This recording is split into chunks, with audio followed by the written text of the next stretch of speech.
सोचिए एक ऐसी लीग जहाँ पे फॉरेन प्लेयर्स पर तो रिस्ट्रिक्शंस है, यानी कि एक टीम सिर्फ 4 फॉरेन प्लेयर्स खिला सकती है, मगर उसी लीग में फॉरेन कोचेस पर कोई लिमिटेशन नहीं है।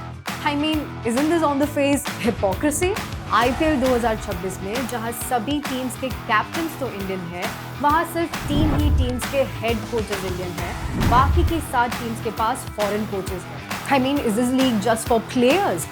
क्या फॉरेन कोचेस के इंक्लूजन पर भी कोई रिस्ट्रिक्शंस होने चाहिए? डोमेस्टिक प्लेयर्स और रॉ इंडियन टैलेंट के लिए तो ये लीग काफ़ी एफर्ट्स डाल रही है, मगर डोमेस्टिक कोचेस जिन्हें इन प्लेयर्स के साथ सबसे ज़्यादा एक्सपीरियंस है, उन्हें एक भी मौका नहीं मिल रहा। Why? What's the reason for that?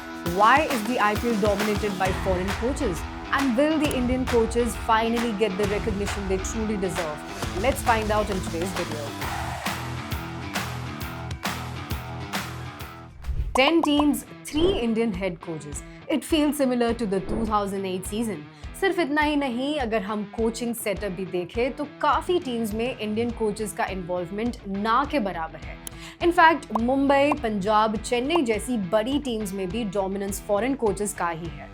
Ricky Ponting, Stephen Fleming, Daniel Vettori, Tom Moody, इन सभी फॉरेन कोचेस के नाम इंडियन T20 लीग से जुड़ चुके हैं।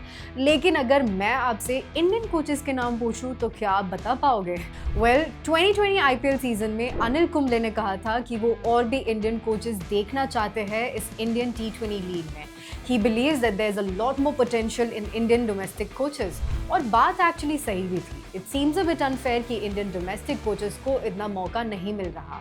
लेकिन वेट, मौका भले ही ना मिल रहा हो, बट इस बार रिकग्निशन मिलना तो ज़रूर शुरू हो गया है। हेमांग बदानी, अभिषेक नायर और आशीष नेहरा, ये 3 सीजन्ड इंडियन हेड कोचेस हैं and they are here to bring a revolution. Ashish Nehra ने गुजरात की कोचिंग लेते ही उन्हें पहले ही सीजन में ट्रॉफी जिता दी। अभिषेक नायर काफ़ी टाइम से कोलकाता के साथ जुड़े हुए हैं and his bond with every player is just amazing. इसके अलावा अगर हम हेमांग बदानी की बात करें तो he is a genius. Delhi versus Lucknow के मैच में हेमांग बदानी का समीर रिजवी को बैटिंग पर उतारने का डिसीजन और मिलर की जगह स्टब्स को प्रमोट करने का डिसीजन बिल्कुल सही साबित हुआ। इसके अलावा हेमांग बदानी ऐसे इंडियन कोचेस में से एक है जिन्होंने काफ़ी सारी अचीवमेंट्स हासिल करी है।